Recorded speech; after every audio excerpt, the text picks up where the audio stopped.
हरे कृष्णा। मेरे कृपया अभी शुरू कर सकते हैं। जी प्रभु जी।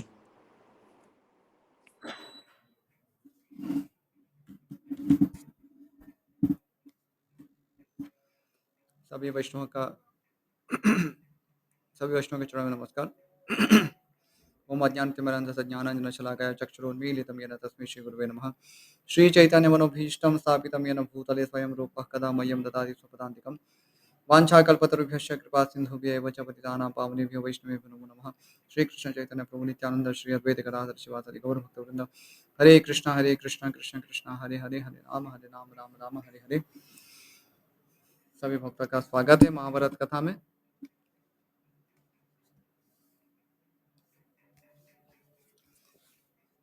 तो हम कल पढ़ रहे थे किस प्रकार से महाराज धृतराष्ट्र अपने एक मंत्री कणिक से उपदेश प्राप्त कर रहे हैं कूटनीति के विषय में। और अभी आज का विषय है दुर्योधन की चिंता। तो एक दृश्य से एक छोटा सा पर्व ही शुरू हो रहा है यहाँ पर, जिसका नाम है जतुगृह पर्व। उसका उस पर हम आगे बढ़ेंगे। पांडवों के प्रति पूर्ववासियों का अनुराग देखकर दुर्योधन की चिंता। तो अभी तक केवल धृतराष्ट्र को चिंता थी, लेकिन अभी दुर्योधन की भी चिंता बढ़ रही है। वैसे दुर्योधन की चिंता तो बाल्यकाल से ही थी, लेकिन पांडवों के प्रभाव को देखकर सुनकर उसकी चिंता बहुत ही बढ़ती जा रही थी। आगे बढ़ते हुए वैशम पायन जी कहते हैं, जन्मेजय तदनंतर सुबल पुत्र शकुनी, राजा दुर्योधन, दुशासन और कर्ण ने आपस में एक दुष्टतापूर्ण गुप्त सलाह की। उन्होंने कुरुनंदन महाराज धृतराष्ट्र से आज्ञा लेकर पुत्रों सहित कुंती को आग में जला डालने का विचार किया। बहुत ही एक कुत्सित कर्म करने का उन्होंने विचार किया। तो ये सीधा लड़के नहीं, अभी तो उनको छल से उनको मार डालने का विचार किया। तत्वज्ञानी विदुर उनकी चेष्टाओं से उनके मन का भाव समझ गए और उनकी आकृति से ही उन दुष्टों की गुप्त मंत्रणा का भी उन्होंने पता लगा लिया, क्योंकि विदुर विदुर जो थे वे नीतिज्ञ थे।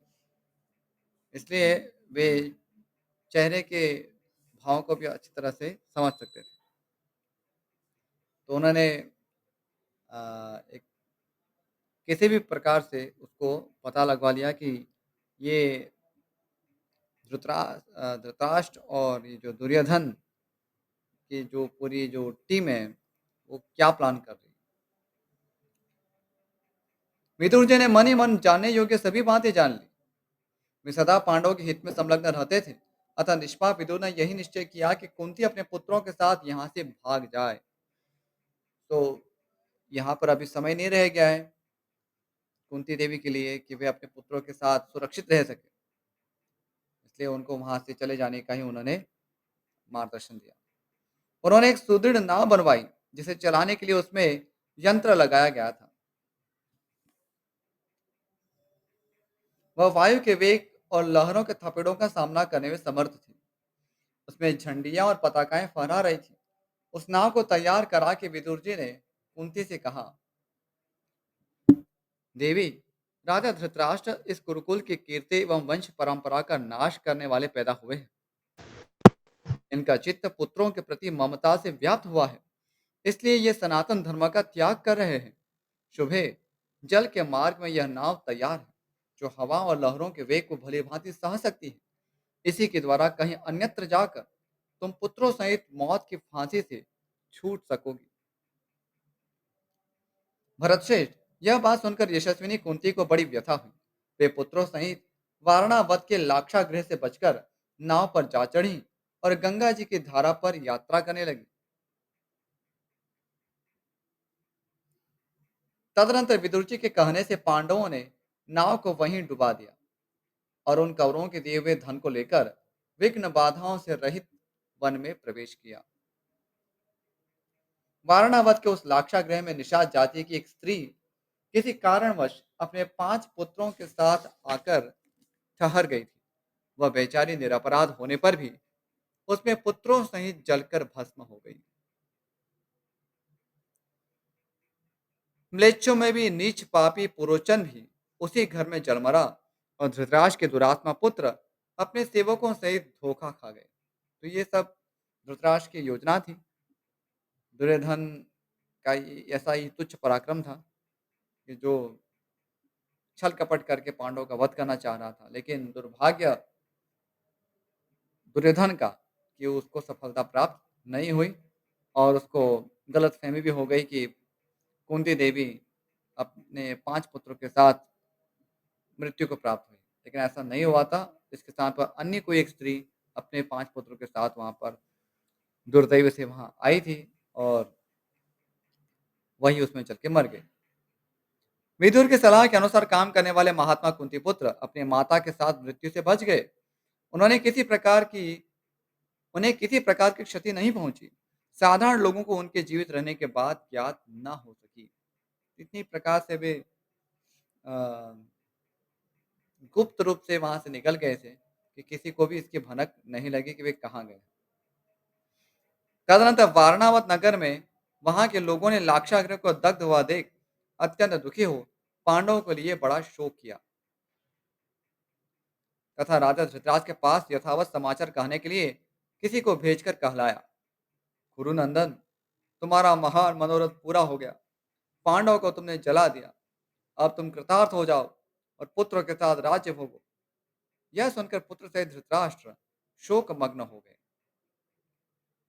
तो ये केवल दिखावे के लिए था। वस्तुतः धृतराष्ट्र अंदर से दुखी नहीं थे। अंदर से तो उनको प्रसन्नता हो रही थी कि मेरी जो योजना है सफल हो गई है। उन्होंने विदुर जी ने तथा कुरुकुल शिरोमणि भीष्म जी ने भी भाई बंधुओं के साथ उत्तल विधि से पांडवों के प्रीत कार्य दाह और श्राद्ध आदि संपन्न किए।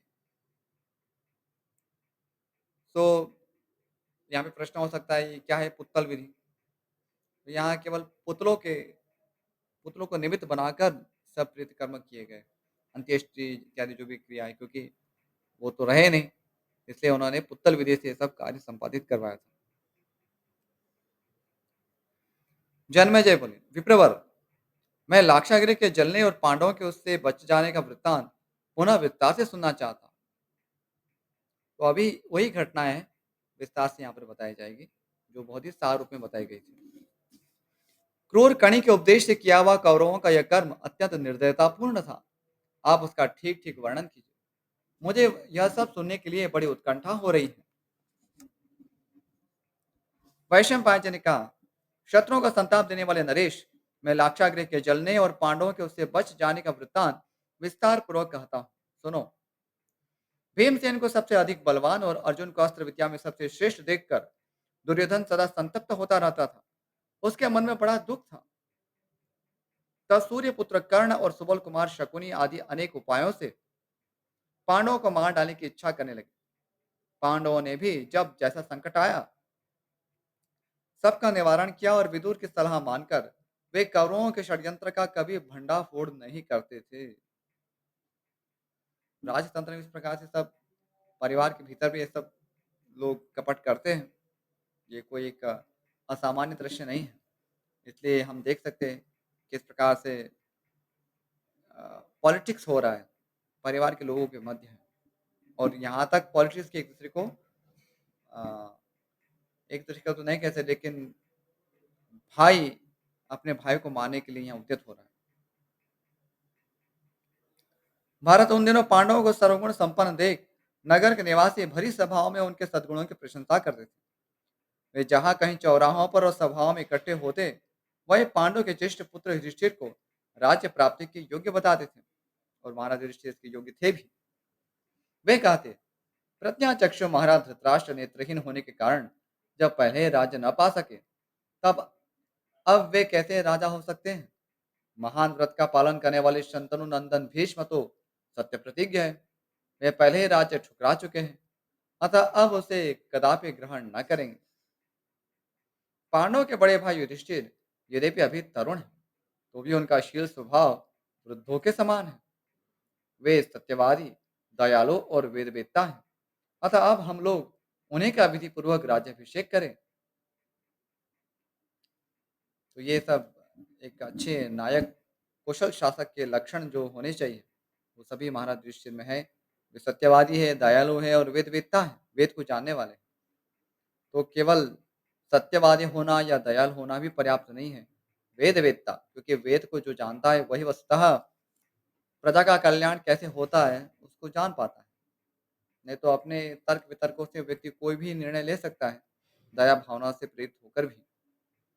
लेकिन यहाँ वेदवेत्ता होना, इसलिए हम जब चर्चा करते हैं कि मतदान किसे देना चाहिए, किसे करना चाहिए, तो इसमें यह विचार होना चाहिए कि जो वेदवेत्ता है, जो वेदों की शिक्षाओं को जो जानते हैं, उन्हीं के पक्ष में देना चाहिए अथवा जो वेद धर्मों को बचाना चाहते हैं, उसकी रक्षा करना चाहते हैं, तो उनके पक्ष में हम मतदान चाहे तो कर सकते हैं। अ, चाहे तो कर सकते हैं, इसलिए कह रहा हूँ क्योंकि अ, वेद धर्मों को भली-भाँति जानना और वेद धर्मों को कुछ हद तक जाना या उसको कुछ हद तक रक्षा करना, दोनों में भेद है। तो व्यक्ति अपने विवेक से का प्रयोग करके उसमें अपना उसमें आगे बढ़ सकते हैं। यदि भी परिस्थिति की गंभीरता को भी हमें सोचना होगा और सोचना चाहिए। लेकिन साथ में ही केवल अ, क्षणिक काल के लिए कुछ हम इसका समाधान ना ढूँढें, अपितु आगे के भविष्य के लिए भी कैसे शासक होंगे, जिससे कि हमारे आस-पास की जो स्थिति है, विश्व की स्थिति है, वो बदल सके। तो हमें बहुत ही दूरदर्शिता से उसमें सोचना चाहिए और सोचना होगा, यदि हम वास्तव में विश्व में शांति चाहते हैं। अ, तो दोनों ही उपाय होने चाहिए। तो जो क्षणिक उपाय है, उसका भी चिंतन होना चाहिए और जो दूरदर्शिता से सोचना है कि क्या समाधान होगा? क्या विश्व इसी प्रकार से चलता रहेगा? या देश इस प्रकार से चलता रहेगा? तो हमें बहुत दूरदर्शिता से इसमें विचार करना होगा कि कैसे शासक होने चाहिए और हमें ऐसे शासक के लिए प्रिपरेशन भी करनी होगी, हमारे खुद के परिवार में। क्योंकि कोई भी शासक अकेले तो सब कुछ शासन नहीं करता, उसके लिए सहयोगी चाहिए। तो शासक भी चाहिए, सहयोगी भी चाहिए, तो सब कहाँ से आएँगे? हमारे परिवारों से ही आएँगे। तो उसके लिए हमें पहले ये ज्ञान प्राप्त करना होगा कि किस प्रकार से शासक होना चाहिए, किस प्रकार शासन होना चाहिए। तो इसी के लिए हमारी महाभारत की कथा है। आगे युधिष्ठिर मनोरक्त हो उपयुक्त उद्गार प्रकट करने वाले लोगों की बातें सुनकर खोटी बुद्धि वाला दुर्योधन भीतर ही भीतर जलने लगा। इस प्रकार संतप्त हुआ वह दुष्टात्मा लोगों की बातों को सहन न कर सका। वह ईर्ष्या की आग से जलता हुआ धृतराष्ट्र के पास आया। वह अपने पिता को अकेला पाकर पूर्ववासियों के युधिष्ठिर विषय के अनुराग से दुखी हुए दुर्योधन ने पहले पिता के प्रति आदर प्रदर्शित किया। तत्पश्चात इस प्रकार कहा, दुर्योधन, पिताजी, मैंने परस्पर वार्तालाप करते हुए पूर्ववासियों के मुख से बड़ी अशुभ बातें सुनी हैं। वे आपका और भीष्म जी का अनादर करके पांडुनंदन युधिष्ठिर को राजा बनाना चाहते हैं। भीष्म जी तो इस बात को मान लेंगे, क्योंकि वे स्वयं राज्य भोगना नहीं चाहते, परंतु नगर के लोग हमारे लिए बहुत बड़े कष्ट का आयोजन करना चाहते हैं।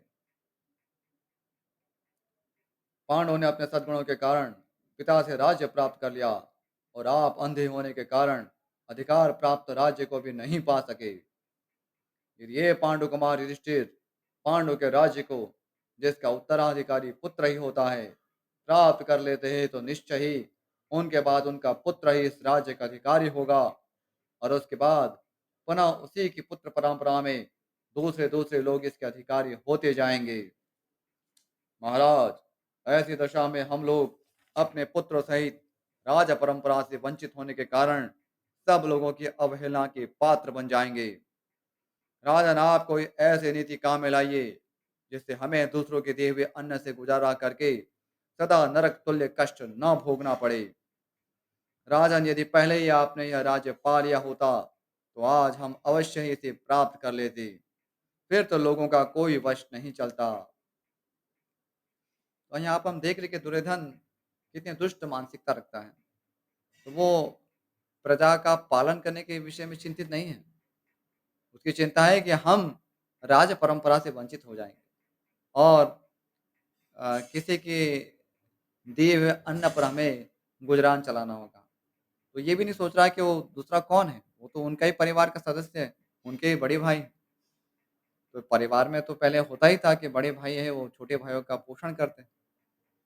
तो इसमें क्या दूसरा कौन हो गया? तो अपना पराया तो ये तो अपनी अंतर्दृष्टि पर है। यदि हम चाहें तो किसी को अपना कह सकते हैं और चाहे तो किसी को पराया भी कह सकते हैं। लेकिन चूँकि वो दुष्ट था, इसलिए यहाँ पर अपने पिता को भी वो कोस रहा है और अभी अपना आगे प्रस्ताव भी देगा। आगे एक अध्याय, दुर्योधन का धृतराष्ट्र से पांडवों को वारणावत भेज देने का प्रस्ताव। वैशंपायन जी कहते हैं, राजा ने अपने पुत्र की यह बात सुनकर तथा कणिक के उन वचनों का स्मरण करके प्रज्ञा चक्षु महाराज धृतराष्ट्र का चित्त सब प्रकार से दुविधा में पड़ गया। वे शोक से आतुर हो गए। दुर्योधन, कर्ण, सुबल पुत्र शकुनी तथा चौथे दुशासन, इन सब ने एक जगह बैठकर सलाह की। फिर राजा दुर्योधन ने धृतराष्ट्र से कहा, क्या कहा?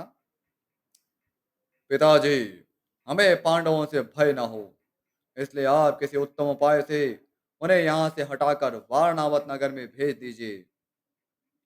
अपने पुत्र के कही हुई यह बात सुनकर धृतराष्ट्र 2 घड़ी तक भारी चिंता में पड़े रहे।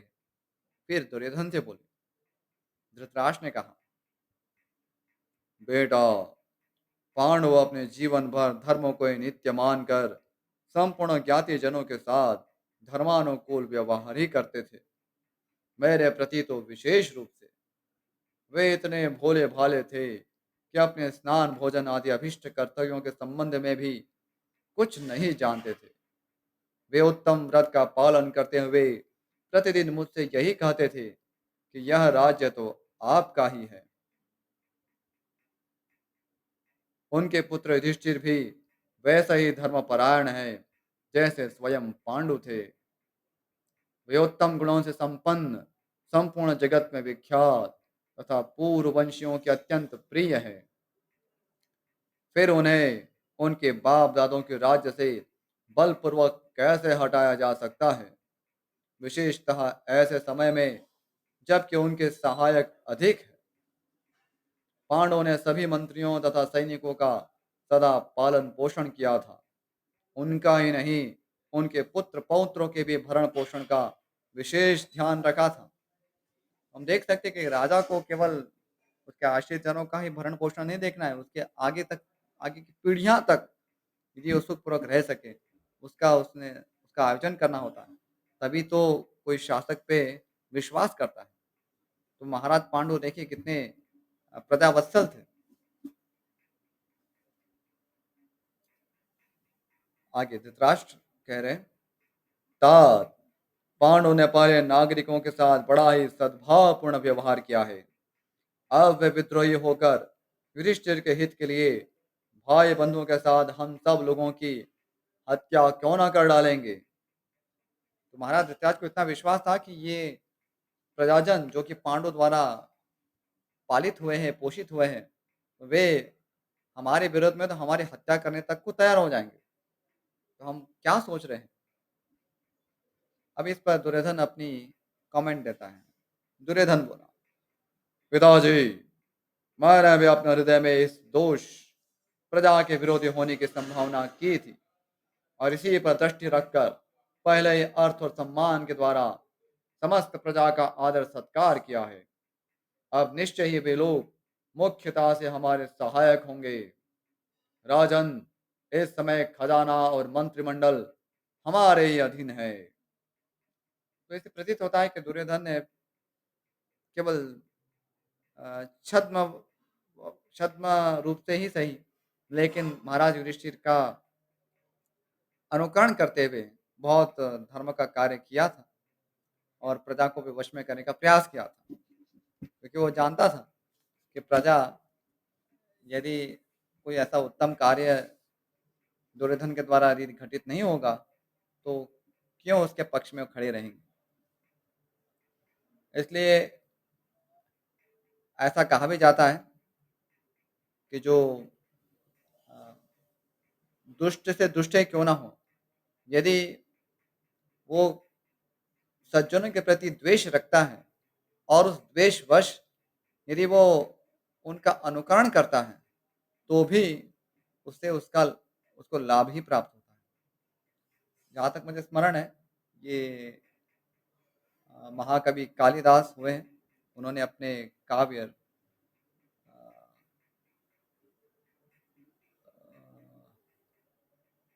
कौन-सा काव्य था वो मुझे स्मरण नहीं है। लेकिन उनका एक काव्य है जिसमें इस बात का वे उल्लेख करते हैं कि दुर्योधन दुष्ट था और महाराज युधिष्ठिर के प्रति द्वेष रखता था। लेकिन उसी द्वेषवश उसने बहुत ही परोपकार के कार्य किए थे, युधिष्ठिर के प्रति जलन के कारण। वहाँ पर बता रहे हैं कि सज्जनों के प्रति द्वेष भी दुर्जनों को लाभ ही पहुँचाता है। ऐसा सज्जनों का स्वभाव होता है, ऐसा चरित्र होता है। तो इसका अर्थ ये नहीं है कि हमें दुष्ट बने रहना है। तो यहाँ तो केवल सज्जनों की प्रशंसा की गई है, उनके चरित्र की प्रशंसा की गई है कि कितना महान उनका चरित्र होता है। यदि दुष्ट लोग उसका द्वेषवश अनुकरण भी करें, तब भी उनको लाभ ही प्राप्त हो। आगे दुर्योधन कह रहा है, अतः आप किसी मृदुल उपाय से ही जितना शीघ्र संभव हो पांडवों को वारणावत नगर में भेज दे। भरत वंश के महाराज, जब यह राज्य पूरी तरह से मेरे अधिकार में आ जाएगा, उस समय कुंती देवी अपने पुत्रों के साथ पुनः यहाँ आकर रह सकती है। तो दुर्योधन ऐसा सोच रहा है कि पहले मैं इसको अधिकार में कर लेता हूँ, फिर बाद में भले ही कुंती देवी आकर अपने पुत्रों के साथ यहाँ रहे, इससे क्या अंतर पड़ेगा? क्योंकि हम जब प्रजा हमको स्वीकार कर लेगी राजा के रूप में, बस खेल खत्म। इस पे धृतराष्ट्र बोल रहे हैं, दुर्योधन, मेरे हृदय में भी यही बात घूम रही है, किंतु हम लोगों का यह अभिप्राय पापपूर्ण है, इसलिए मैं इसे खोल कर कह नहीं पाता। मुझे यह भी विश्वास है कि भीष्म, द्रोण, विदुर और कृपाचार्य, इनमें से कोई भी कुंती पुत्रों को यहाँ से अन्यत्र भेजे जाने की कदापि अनुमति नहीं देंगे। बेटा, इन सभी कुरुवंशियों के लिए हम लोग और पांडव समान हैं। वे धर्मपरायण मनस्वी महापुरुष उनके प्रति विषम व्यवहार करना नहीं चाहेंगे।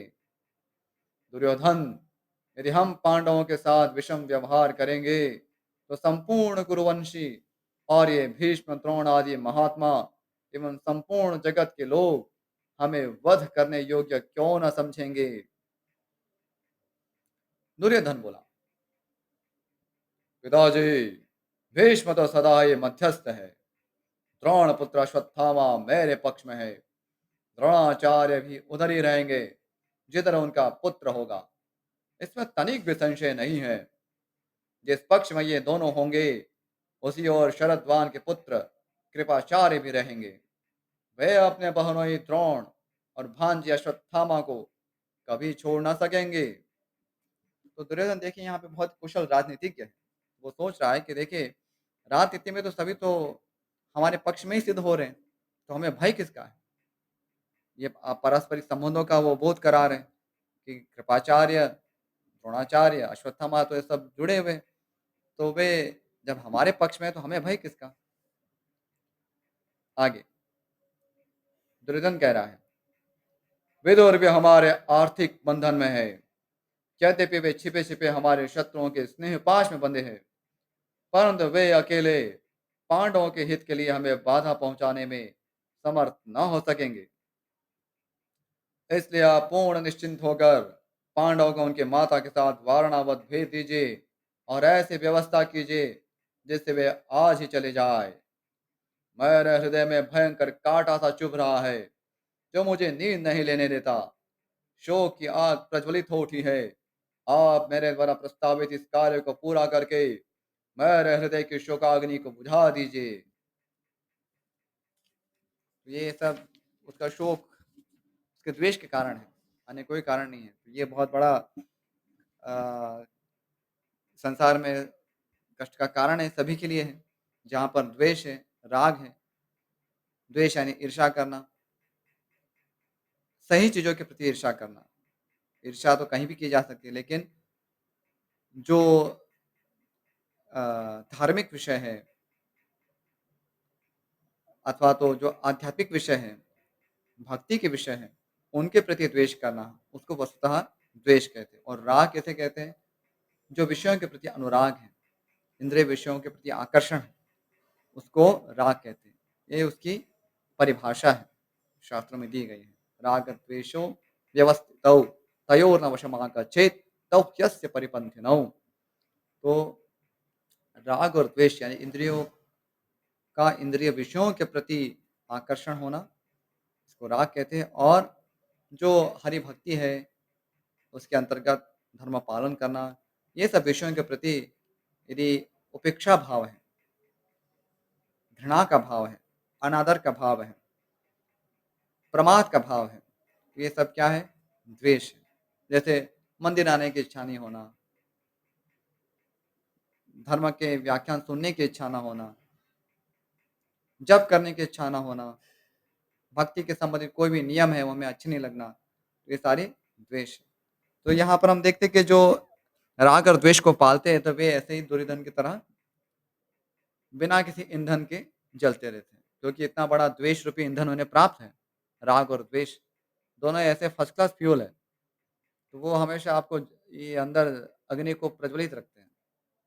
तो यदि हमें बहुत ही सस्ते में जलना है, तो हमें राग और द्वेष को हमेशा हृदय में रखना चाहिए। बहुत अच्छे ईंधन है, ये हमें हमेशा जलाते रहेंगे और बहुत इसमें खर्चा नहीं करना पड़ेगा। अभी आगे का अध्याय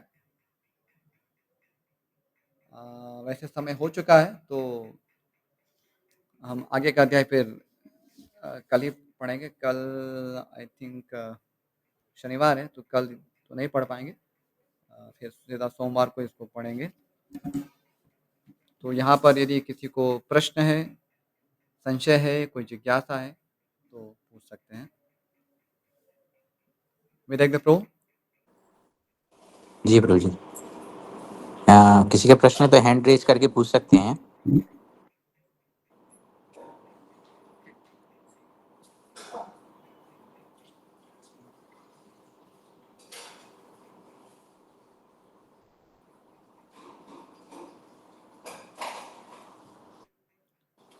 कल किसी का प्रश्न और था, मैं ले नहीं पाया था, मुझे क्षमा करें। मैंने क्या है, ये गलती से ईयरफ़ोन लैपटॉप के साथ लगा दिया था, तो जिसके कारण मैं सामने की ध्वनि सुन नहीं पाया था। वो मुझसे एक दोष हो गया था, उसके लिए क्षमा करें। यदि कोई प्रश्न है तो अभी पूछ सकते हैं। कल का भी यदि प्रश्न है बाकी है तो वो भी पूछ सकते हैं। और यदि नहीं है तो फिर उसको हम यहाँ समापन करते हैं।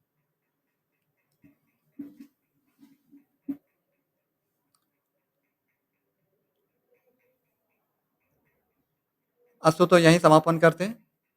वाञ्छाकल्पतरुभ्यश्च कृपा सिन्धुभ्य एव च पतितानां पावनेभ्यो वैष्णवेभ्यो नमो नमः।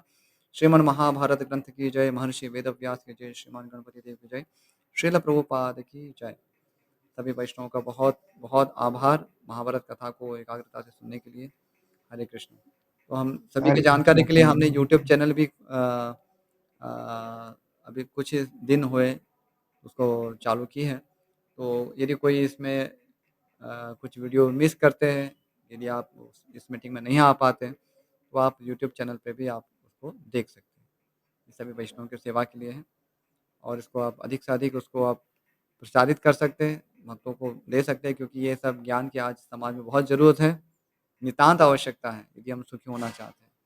तो ये थोड़ा एक आत्मश्लाघा जैसा लग सकता है, लेकिन अ, मुख्य इसमें जो विषय की गंभीरता है, वो हमें समझना है और जन-जन तक इसका संदेश पहुँचे।